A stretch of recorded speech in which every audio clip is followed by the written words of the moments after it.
So it's time to reinstall the new bearing and hub assembly. So first thing you want to do is you want to make sure the inner diameter of this spindle is nice and clean. There's no rust in there, because you want that, that's a pretty tight fit for that, so you want to make sure it goes in as smooth as possible. You also want to make sure that these mounting surfaces on the dust shield for the brakes, make sure that's also clean of any debris.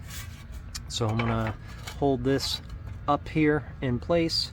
I'm going to put the wheel bearing in, and then I'm going to temporarily install the 4 bolts that hold the hub to the spindle.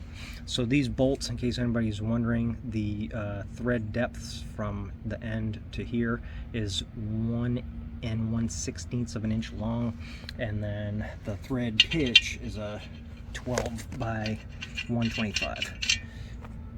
So I'm gonna put all that stuff back in there. I'm gonna temporarily install these 4 bolts, and I'm gonna use them to evenly snug them up and then tighten that hub up until it's sitting flat.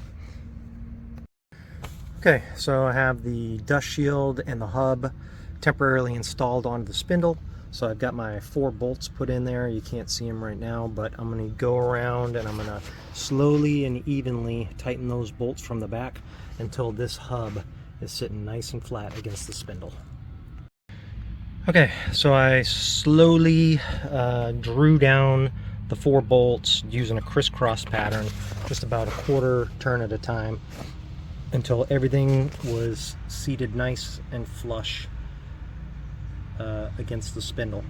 So now what I'm going to do is remove these 4 bolts. I'm going to put just a dab of removable strength Loctite on the end of them. I'm going to reinstall them and torque all 4 of them, alternating pattern, to 59 foot-pounds. So I went ahead and put just a dab of removable strength Loctite on the end of each of the bolts. So I'm going to go ahead and install those and torque them to 59 foot-pounds. Now that the hub bolts are installed, you can go ahead and reconnect the ABS connector. And then I'm going to go ahead and reinstall the 2-piece clip.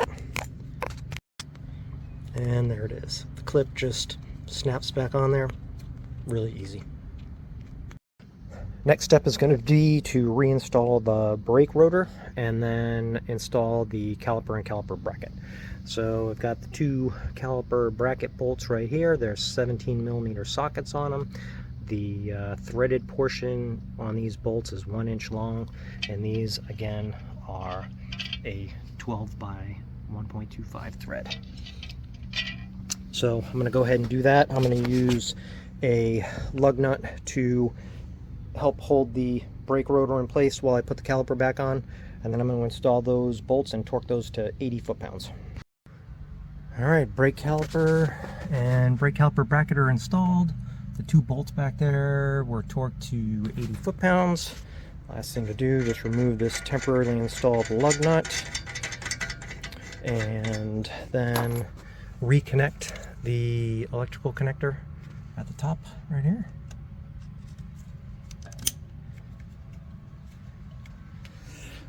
And the last step is to reinstall the wheel and torque the lug nuts to 110 foot-pounds.